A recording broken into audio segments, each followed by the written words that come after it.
I don't think most people are trying to rip other people off. And I think that is a very different conversation. I think what we're more interested in continuing is just like better education and better knowledge so that these conversations are easier to have, so that both sides are better informed at talking about what it means to use other artists' work in your work. Welcome to this special edition of Design Future Now from AIGA, the Professional Association for Design. My name is Lee-Sean Huang, Director of Design, Content, and Learning here at AIGA, and I am joined by our special guests today, Heather-Mariah Dixon and Abigail Kerns from Studio HMVD, a Brooklyn-based woman-led content and branding studio. Today, we're going to learn more about Heather and Abby's journeys as designers, as photographers, as creative content creators, but also focus on this topic around appropriation and plagiarism and where to draw that line from inspiration to appropriation. So thanks for joining us on the show today. Thanks for having us. We're really excited to be here. And this is a conversation we're really excited to be having and something we talk about a lot in our practice. So it'll be great. Thanks for the warm intro. Yeah. So I did the brief intro, but I always love to hear your own stories from your own mouths. So tell us about your origin stories as designers, but also together as a studio, as a joint practice.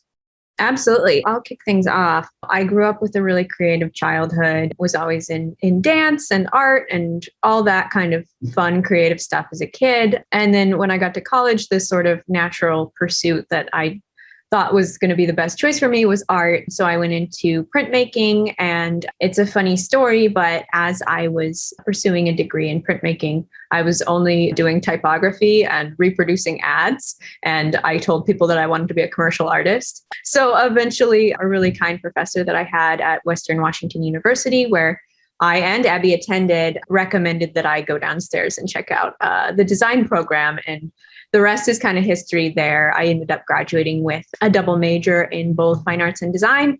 And then very soon after, I've always been interested in fashion and beauty and luxury. So the natural choice for me was to move to New York and begin my career.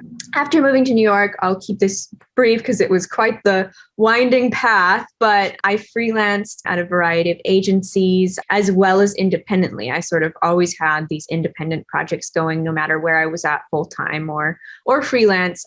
A small business owner would come to me and say, I have nothing but a name and a product, and I want to make this go live. And I would help them figure out the best way to go through from strategy, before I even knew to call it strategy, all the way to photographing their products, sometimes like on the sidewalk. And, just kind of this very scrappy, hands-on approach to making things in a really holistic and really considered manner. And then at my last full-time job, I was fairly kind of feeling stagnant. And then at night and early in the morning, I would go home and work on these projects that I really cared about. And eventually, through a turn of events, I ended up having enough work outside of my regular job that I was able to quit. And I was able to launch Studio HMVD in 2018. I'll hand it over to Abby, and then we can kind of sync back up. Yeah, like she mentioned, we met in college. So I also attended Western Washington University. I studied dance as well as design. And so because of those being my areas of focus, it also made sense to move to New York. So we moved right around the same time.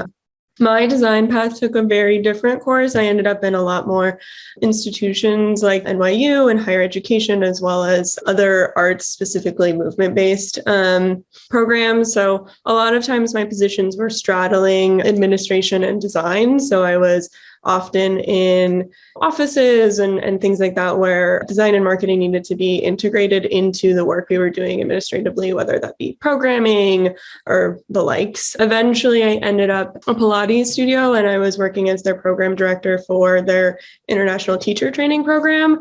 And throughout that career, I picked up a lot about like operations and the structure that goes into allowing these creative people to really thrive and make the work that they want to do. And so that's kind of where I realized that that's where my little niche was, is like building structures that allow creatives to really flourish.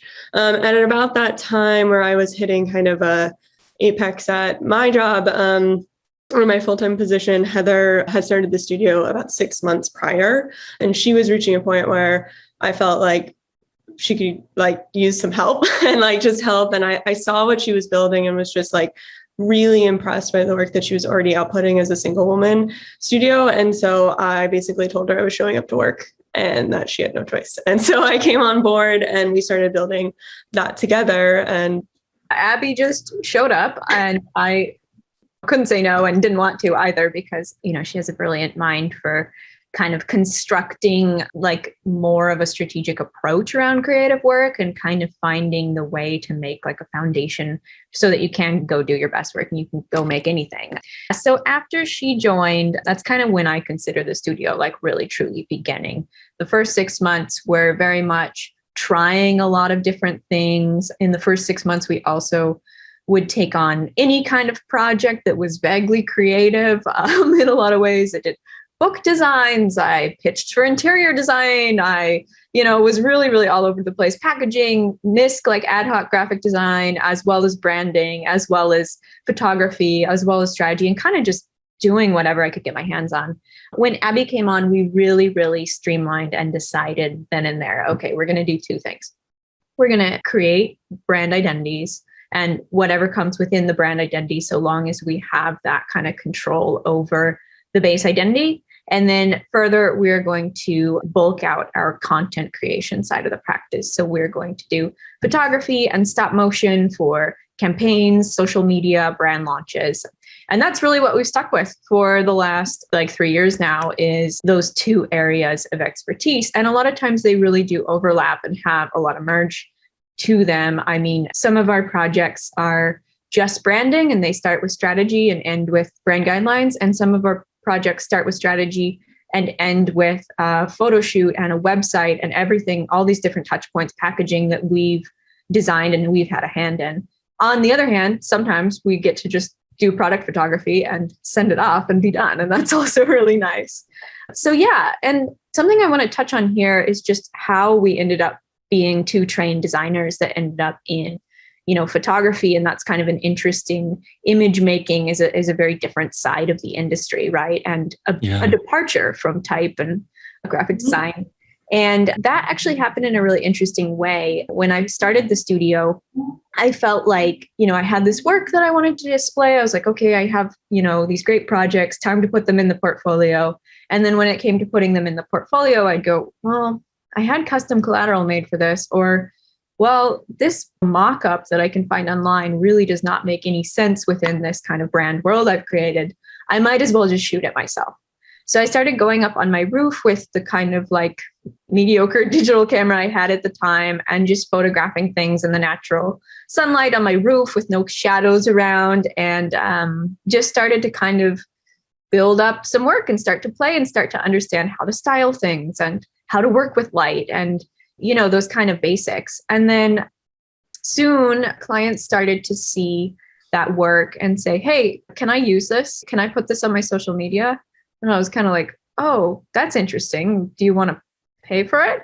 And at first they were like, no. We had to work a lot on that. But as we grew, it began to become a request that we were getting more and more, as well as we were able to prove we've done, all the photography for this brand, or we've done this for this. So yeah. And then as Abby came on to we just learned to work together even farther. And Abby has a great natural instinct for styling and for building up a composition. And we just learned more and more together on the technical aspects until, we've become a very confident studio in that area. How did you train up some of those previous clients to be like, hey, this is an additional service that wasn't necessarily in the original scope, and this is also something that you would scope out and charge for? Well, in a lot of cases, I didn't. And we didn't. I mean, we would say, hey, people would say, hey, can I have that photo I'm going to repost that photo you took for your portfolio on my Instagram. And I kind of say, okay, because we really didn't know better. And also we really didn't have the strength to say, hey, no, to that client? I think as Abby came on, maybe you want to fill in here. Yeah, I think strength, but more the language. We didn't really have the language to use to talk to clients about that, especially as we were growing in the early years. About like part of that was the way that our contracts were written. They weren't written in a way that was clear about scope additions of stuff like that. So that was an aspect to it, as well as learning about licensing itself and what that actually means as far as usability and where and length of time. Those were just like terms and stuff that we did not understand. And it took a lot of missteps on our part on top of just general research and meeting other people in the industries and them being really open and frank with us about, what we should be expecting and demanding of our clients. And also helping them learn too, because that's another aspect of this is self-education, but also educating the people that you're talking to, because like licensing is not common knowledge for people who are engaging with that work. And so being prepared to say, this is the way that it is because these are industry standards and these are personal standards that we have as well. So yeah, that definitely took growing, and kind of to Heather's point, like we didn't really do very well at first, kind of stumbled for a while. I think one thing that kind of was more than telling clients that we had, hey, this is what we need to do for this. It was more like, all right, the next client will start them on a fresh contract that protects us in that area, or, photography will be included in the scope, and it will be clear that, if you want to purchase photography from us, that's an additional cost. So, yeah. Yeah, I think it's worth mentioning here now that none of us here are trained as lawyers. But at a certain point, you do want to work with a lawyer on your contracts and your licensing agreements and all of that. But there's a lot of it that we as designers, as content creators can do, just understanding what some of these professional standards and norms might be, and talking with each other in the community, but also talking with clients and figuring out how to communicate that in ways that's more on the norm side, in addition to the legal side with the help of lawyers. I want to explore that a little bit more, but first I just wanted to finish sketching out a little bit about your practice. So you have this interesting two-pronged practice with the brand identity and the portfolio photography, content creation kind of work. Are there other studios like yours that have these kind of dual models, or how did you decide on this? Or do you have sort of analogs and direct competitors in that sense? So I think the closest studio that we know of is probably Party of One Studio, because they do both brand identities as well as this kind of very sensorial art direction and photography. But there are not, to our knowledge, a lot of fully direct competitors that do really have a really similar structure to us. There's a lot of studios that offer branding, and then they offer like art direction, but they don't shoot the photography in-house, whereas we do for most of our work. Sometimes we do art direct other photographers, but like for our product work, we shoot and kind of keep the whole production process in-house. So there's definitely more. It's a growing industry as well, and a growing type of niche. So let's talk about your influences and inspiration then, because you have these various creative disciplines that you're coming from. Like, who inspires you, or what inspires you in your creative work? Yeah, I think that's a really interesting question. I mean, one thing that we always come back to just over and over and over again whenever we're in a creative rut is where we live, which is the city of New York, and being able to walk out our front door and look around and see kind of the layers of humanity and interest and grime and visual chaos that goes on outside of our studio every day. So I would say that that's one really large and ongoing inspiration for us. I mean, we'll be like going to go source props from some weird store, and Abby will be like, look at the R on that sign. What's wrong with it?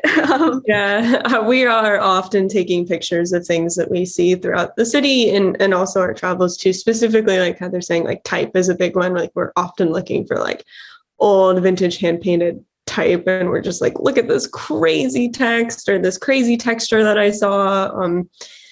Yeah, so that's definitely a big part of it. In terms of people and kind of movements that we like, there's a lot of incredibly talented artists and designers that we have both the privilege of admiring from afar as well as like knowing. I'll just name a few names that we've followed for a long time and enjoyed the work of. I mean, I think it goes without saying in the creative industry, we've always been a big admirer of Row & Co. As, you know, a kind of earlier woman-founded agency that's kicked ass for years. And then from that, like some more contemporary designers that we've really enjoyed seeing the work of is like Leandro Assis, does incredible lettering and really cool work. Noemi Lacaze, who is part of Little Troop Studio and does some really, really kick-ass brands. Verena Mitulich, I think is her last name. Her portfolio photography is incredible. She's always had the best case studies ever. We also really appreciate the work from a photography standpoint of Tyler Mitchell, who, you know, shot Vogue covers and really does amazing things, as well as very dear to our heart, our good friend John Henry, who has produced an incredible body of work over the last few years. And we're just absolutely in admiration of, as well as from a typography standpoint, we're big fans of Trey Seals at Vocal Type. So those are just some names. We'll post that in the show notes too, but really appreciate you sharing some of your influences and also shouting out some of your peers and your friends in the industry. On that point of finding inspiration just in your environment, in the urban environment, there are probably things that you take pictures of that you can't attribute because you don't know who created it, or it's historical, or it's just through osmosis, right? It's things that you experience and then maybe you reproduce in some way.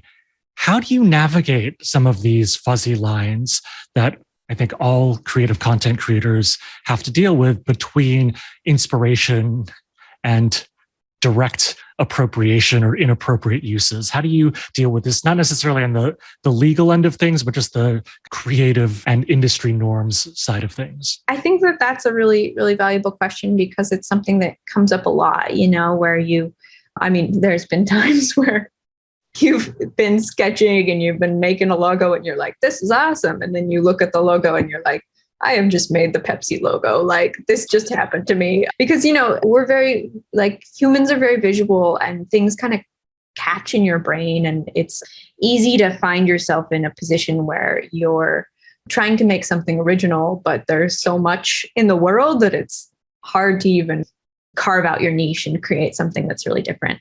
A couple kind of techniques we have for doing this are, for one, starting like not on the internet helps a lot in terms of finding inspiration, at least for looking at things that are not what everybody else is looking at from the first get-go. It's always good to kind of like look around the internet and be inspired by your peers and be inspired by current design, but not using it as a starting place, actually, we find really does help us kind of come up with fresh and original ideas.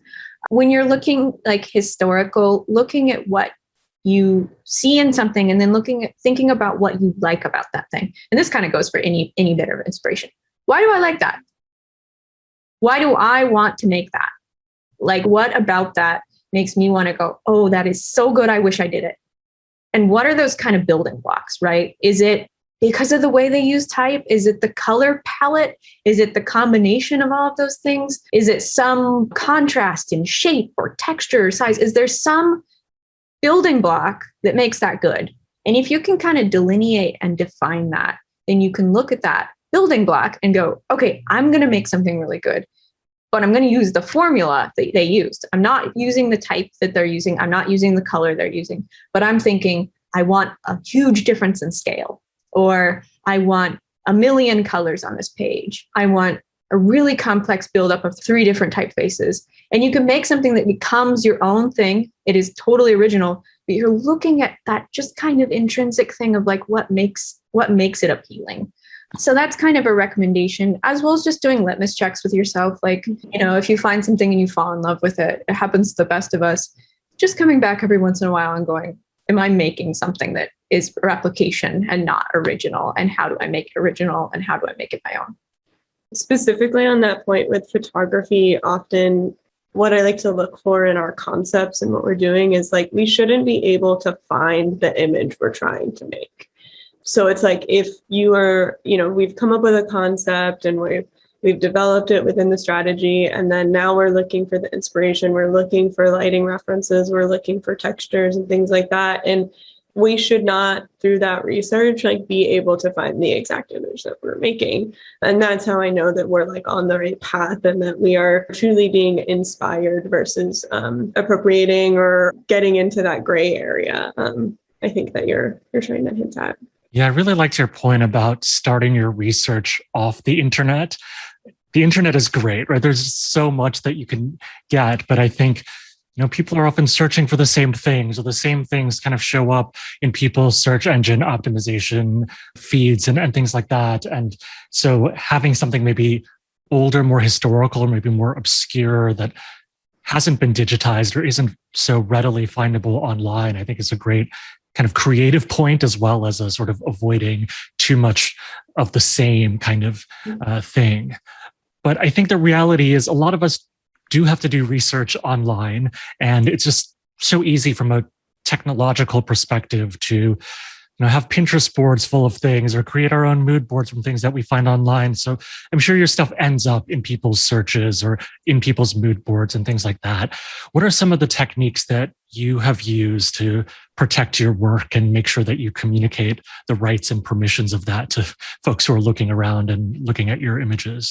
Yes, I will do a quick mention that, of course, there are always legal things that come into play with copyright infringement and licensing that we've touched on before. And I always recommend talking to a lawyer about that and making sure that you're up to date on the awareness of like what your rights are within and without. But basically, I think to answer your question, it's like if somebody is using your image without your permission, honestly, the best way, and we use this pretty much every time, and I would say most of the time it's pretty effective, is just reaching out and saying, hey, I love that you love my image, but if you would like to continue to use it, like you will need to purchase the licensing. Or, a lot of times what happens is these images are being licensed. Most of our work is for our clients. And so that professional work is often limited to an exclusive license that our clients have. And so therefore, we often have to say, like, you unfortunately don't have the right to license this image. If you would like to work with us, we'd be happy to like talk to you about what doing a project would look like so that, we can create those images for you. And I would say most of the time it's just met with like complete misunderstanding of what it means to license an image. Like often people don't know that they're overstepping boundaries. Yeah, that's a really good point. I feel like it's important to have the lawyers on ready, but sometimes like just the email is enough to just sort things out, right? Sometimes it's just not knowing, or it's like oversight of like somebody's intern pulled this thing and or whatever that might be. So I appreciate where you're going with this of like assuming good faith, reaching out, and then you can always escalate if you need to. Hopefully you don't. Yeah. And I think that's something that we find a lot is that, misuse of images, whether it's like our work or, we see the misuse of our peers' work as well, is like it feels personal because it's work that we have made personally. So it certainly can feel like a little hard to swallow and embarrassing, and a lot of like stuff can come up around that. But I think at the end of the day, it's just like communicating. And this goes back to our earlier point about like having the language to talk about these things and like better inform. And the unfortunate part is that there is, has been a norm of like, it is okay to take swipe and it is okay to like have these images in your portfolios and things like that. And in areas that like are really probably you should be looking at licensing these images and getting permissions and things like that. And the more that we have dialogues about like what attribution looks like and like what it means to uplift the artists that you're being inspired by, the better that, designers and other creatives will get at using that work and doing the things that I truly believe they're setting out to do. I don't think most people are trying to rip other people off. And that, I think that is a very different conversation. I think what we're more interested in continuing is just like better education and better knowledge so that these conversations are easier to have, so that both sides are better informed at talking about what it means to use other artists' work in your work. And I think I'll call out specifically with designers, that conversation is really familiar when we're talking about typefaces. I think we're all very familiar with the process of like talking to a type foundry and saying, this is where I'm trying to use it, this is how many people I'm trying to use it for, and this is how long I'm going to use it. And I think if we can start to shift our mentality around like that extends to illustrators, that's going to extend to videographers and photographers and any other creative that you're involving in your process, like should be held with kind of the same respect and esteem. I think that another kind of interesting point here within the differences between the design industry and the photography industry is just from a business structure standpoint. A lot of designers are paid in a per project basis, or they're on a salary, or they're paid hourly for their work. And for the most part, when you are making work for a client, you assign the copyright to them, or you are hired by that company as an employee. So you're making work under their employment, or you're making work for hire work. And so a lot of times the licensing conversation is just very, very unfamiliar for designers, truly, because that's not the way their business is structured. Whereas a lot of photographers, a lot of illustrators, their business is, they may be commissioned to make a work, but the kind of bulk of their earnings come from being able to continually license their work and being able to continually leverage the copyright that they have created, that intellectual property, that photograph, and being able to say, okay, so-and-so used this for 5 years. They had a limited license with me. That license is expired. They've chosen not to renew. So you can license that image from me now, or I can list that image on a stock photo website and be able to kind of have that passive income. And that's a big, big part of a lot of image creators' earnings and their livelihood. So infringing on that is a pretty big deal, which is just a kind of industry like misunderstanding, and something that, a lot of, especially designers who are new in the industry or just graduated, just don't know. Nobody teaches us. Yeah. Thanks for sharing that perspective on how these two industries, even though they're adjacent, have very different kinds of business and compensation models for creators. What are some of the other things that you wished more designers or even clients knew about how permissions and licensing work? There's a lot of things, but one of the kind of big things too is just that just because it's on the internet doesn't mean that you are able to use it, and the credit is not enough. Saying like, okay, that photo was taken by Studio HMVD, but I'm going to use it in my portfolio to promote my work, even though it's their image. I'm using it as a quote unquote placeholder image in a project that I've done. Just crediting any photographer is not enough, because like we talked about with that compensation model and the kind of structure of the industry, you're taking away the opportunity for them to profit off of their work, because you're showing it illegally and weakening the value that it has in a lot of ways, because you're saying this is used with credit and that's enough. And meanwhile, you're using it for potentially for your own commercial gain, which means you're making money off of somebody else's work. So that's where it gets really tricky.